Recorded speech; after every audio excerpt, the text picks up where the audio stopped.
Nate Griffin joining you from KCOH 1230 The Source this morning. We're talking football, we're talking basketball, we're talking baseball, we're talking all things. We're also talking with Curt Menefee of Fox Sports. Curt, so glad to have you joining us.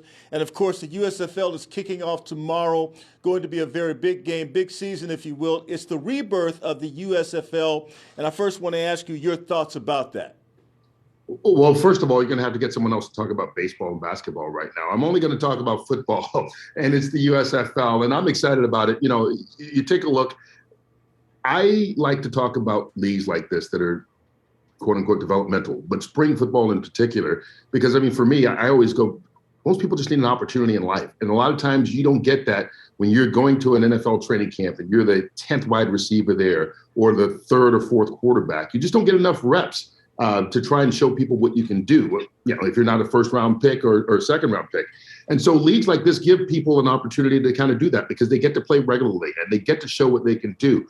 I mean, you take a look at some of the names that are in this league and you see guys that have been in the NFL that are trying to get back. You see guys that are college good players trying to work their way into the National Football League. And so it gives those guys an opportunity to do that, but also it gives us fans just another chance to watch some football and have a good time on a nice Saturday or Sunday.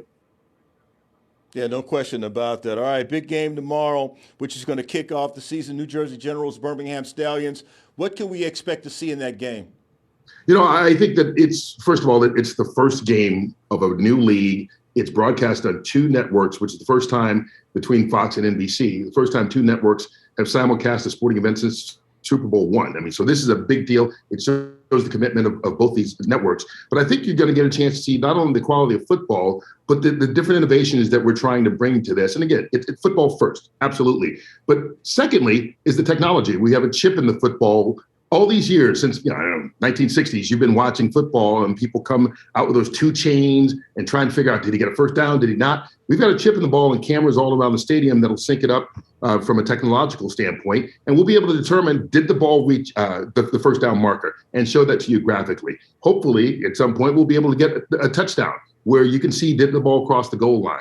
Those kinds of innovations. We got 32 players and coaches that are mic'd up. We'll be able to hear their conversations during the game. We've got drones that are flying around. You'll be able to see a wide receiver maybe catch a football from his perspective live during a game. So those kinds of things I think are innovative and fun for football fans to watch. New technology, no question about it. Let me ask you about the Houston Gamblers.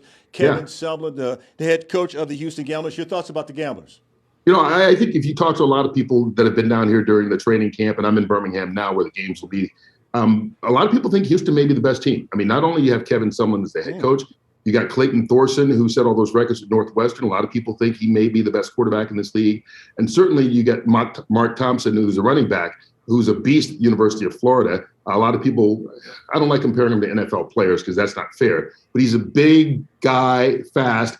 If you watch the NFL, Derrick Henry type, not saying he's that guy, but he's that body type and he's got that speed. And a lot of people think that he may be the best player overall in this league. So a lot of people are on the Houston Gamblers bandwagon, and I'm looking forward to seeing, you know, how things turn out for them. All right, very good. Curt Menefee of Fox Sports joining us. Thank you so much for your insight. Looking forward to seeing you on Fox Sports calling these games, Curt. All right, we'll see you Saturday night, Nate.